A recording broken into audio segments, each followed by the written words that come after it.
Rolling. Hello, it's Brendan Myers from Blue Note Music College down here in Frankston, and today we've got Lees International Tenor and Vocal Coach with us, and today we're talking about voice placement. Ron, we are.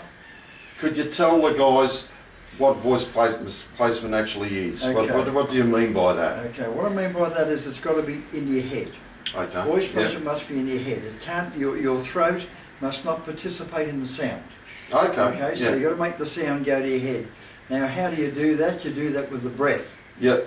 Okay, as we discussed before in the other lesson, that the breath is like a carburetor, it feeds the voice. Yes, yep. Okay, so we've discussed that, and as you sing, the breath is transferred from there through to the cords up into the head, and that's where the sound goes. Okay. Now, the vowel itself stays in your mouth. Yeah, Like yeah. when we speak, the vowel stays in your mouth. Okay? That's right, yeah. But the sound beam goes into your head. Now, this is a bit technical, but it goes into your head. You can't put vowel. People say to me all the time, why can't I put my voice in my head? You can't. The vowel stays in the mouth and the sound beam goes up into the head. That's how it happens, and that's fed properly by the breath. Okay, that's how it's done. Okay?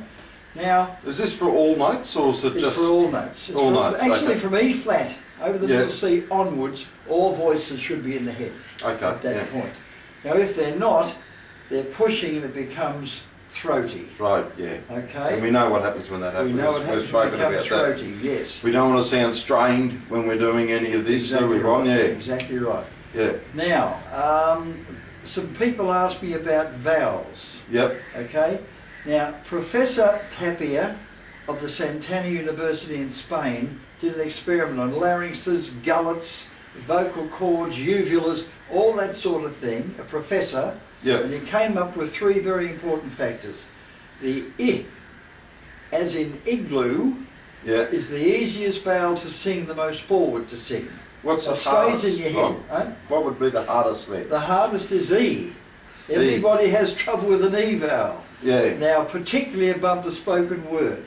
Yep. E, when you say E, it's easy. You don't notice what's happening. No. When you try to sing E, it's a problem, right? You hear people sing Ave Maria. Yeah. Try to sing Ave Maria. Now, why that is because the soft palate comes down and the tongue arches up.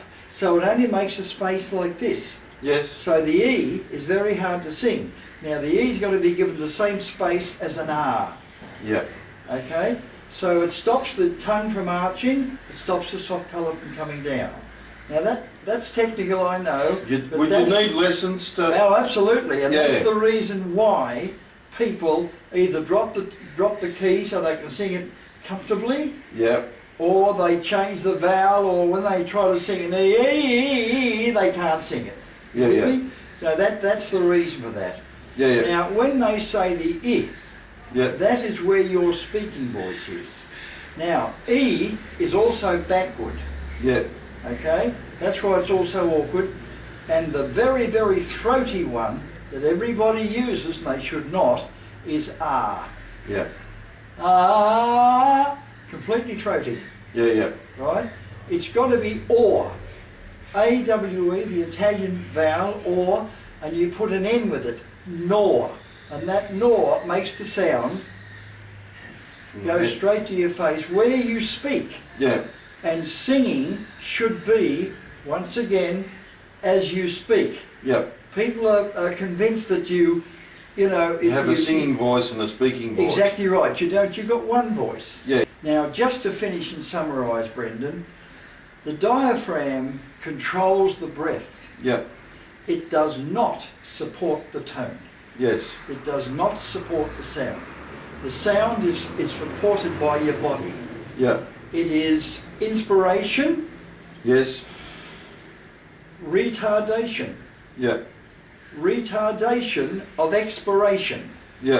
Inspiration to breathe in, right? Expiration to breathe out, and you retard that expiration. So an exercise, 1, 2, 3, 4, 5, 6, 7, 8, 9, 10, multiples of 10 up to 60, and try and hold your breath that long. Then the alphabet, A, B, C, D, slower, holding your breath. That's exactly how you sing. So basically the end result is this.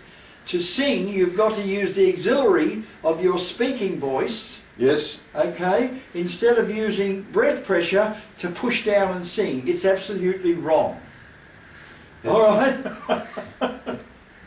Ron makes it sound pretty easy. If you've had a chance to catch any of Ron's videos on YouTube, or if you haven't seen them yet, please get on and have a look at it. Because when you sing, you don't look like you're straining or... Well, I hope I'm not. I can tell you I'm not. I had the pleasure of actually recording him here, and I was quite surprised at the volume and just how smooth it all was. Well, that's the legato, that's the right breathing. Yeah, years of training too. Years of training, of course, yes, yes. So once again, just to summarise, you use your speaking voice, yes, right?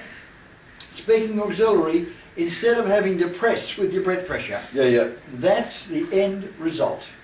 No worries. Today we've enjoyed that. Today we've been talking with Ron Lees. Ron's got a Facebook too that you can get on board and have a look at it. Ron Lees, Facebook Ron Lees. If you get a chance to have a look at those YouTube clips, do so, because they're unbelievable, you know. And today we've been with Ron Lees. Thank you very much. Thanks.